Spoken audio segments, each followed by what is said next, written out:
Views expressed are solely those of the speaker and not necessarily those of Paltalk.com, AVM Software, or its advertisers.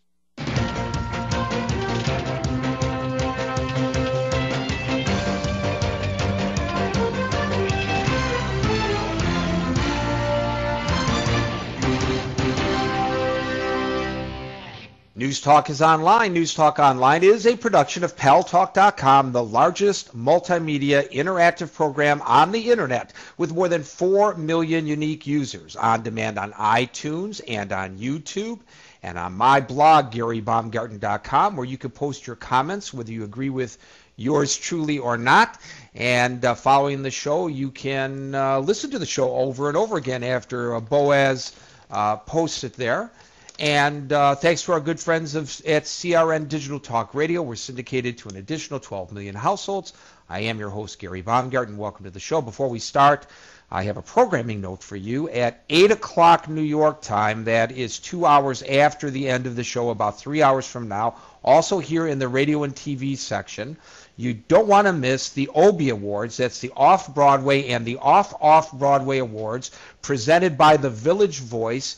This is a by-invitation only event. The only place to see it, if you do not have an invitation, is right here on Paltalk. That's at 8 o'clock New York time, right here in the radio and TV section. Well, President Obama and Prime Minister Netanyahu of Israel finally met today. It was a long-anticipated meeting between two pretty strong personalities, two guys that really want, both of them, peace in the Middle East, but who perhaps view things a little bit differently. The Israelis, at least this administration, a little bit concerned about the overtures that the Obama administration has been making to the Arab and Muslim communities. They fear that Israel will be short-shrifted as a result of that.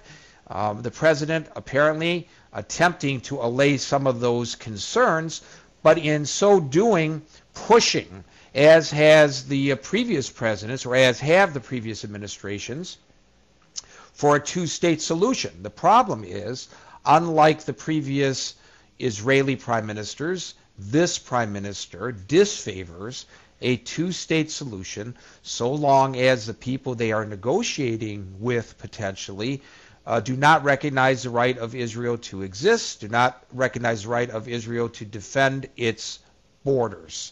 And the way the president is trying to get around this is by bringing in the rest of the Arab world. He's already enlisted King Abdullah of Jordan and President Mubarak of Egypt, both movers and shakers in the region, to try to get them to convince the other Arab nations to recognize Israel. Now, basically, here's the idea. The whole old adage of the enemy of my enemy is my friend is what the president is attempting to interject into the Middle East negotiations. The whole idea is that Iran presents a clear and present danger not just to Israel, but to the rest of the Middle East. And therefore, the real issue that these other Arab states have to be concerned about is not the Palestinian-Israeli conflict, which, P.S., none of them really want to deal with anyway. Instead, it's the concern over Iran, which there is a commonality then between Israel, the United States, and the rest of the Middle East, with the exception of Iran and perhaps Syria, but perhaps not, as this thing plays out, depending on the dynamics of it. Well, Netanyahu came to this meeting totally uncommitted to the two-nation plan, and the reason is because he had something in his pocket that he wanted to present to the president for negotiations, and that had to do also with Iran. He does not want this whole idea of negotiations and sanctions to go on indefinitely because he is concerned that Iran will develop a nuclear weapon and will use it either directly or indirectly through its surrogates on Israel and perhaps on other nations in the Middle East as well. Apparently, the president and the prime minister have found some common ground in that they both have the same concerns about Iran.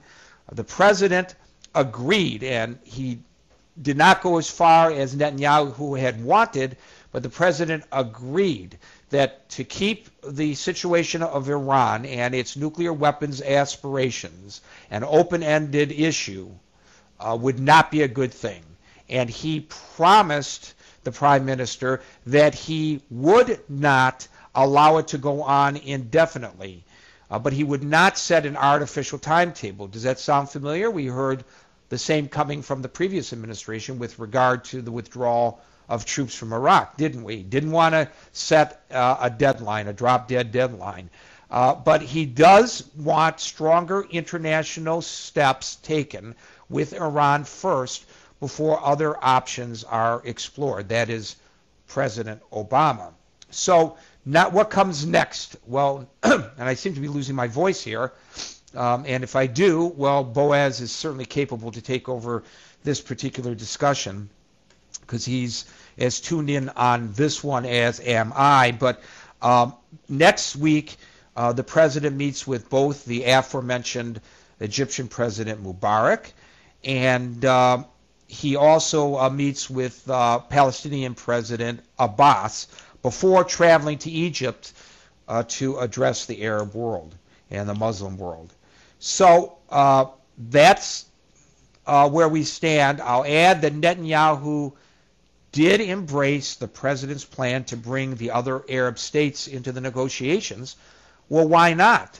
I mean, part of that plan is to get the Arab nations to recognize the state of Israel, the right of the state of Israel to exist. So the hope from the Obama administration is that it is forcing a new dynamic in the Middle East because of Iran, taking advantage of the threat of Iran or the threat that Iran poses to push for peace between the Israelis and not just the Palestinians, but the rest of the Arab world. Before we open it up to the callers, I want to call on Boaz Frankel for his observations about today's meeting between President Obama and Prime Minister Netanyahu.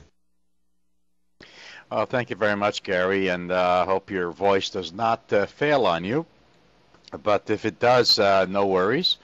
But you know, Gary, the top headline of the Jerusalem Post is reporting that, and the very first words are quoted from President Obama and his meeting with Netanyahu, is that the United, and I quote from the Jerusalem Post, the United States will not adhere to artificial deadlines when negotiating to end Tehran's nuclear ambitions, exactly what you had brought forward here.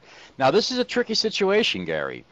You know, everybody has a lot of anticipation with regards to this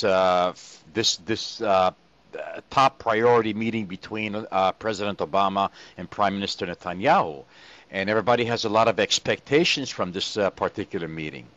But you got to also remember that there are some underlying things about this meeting that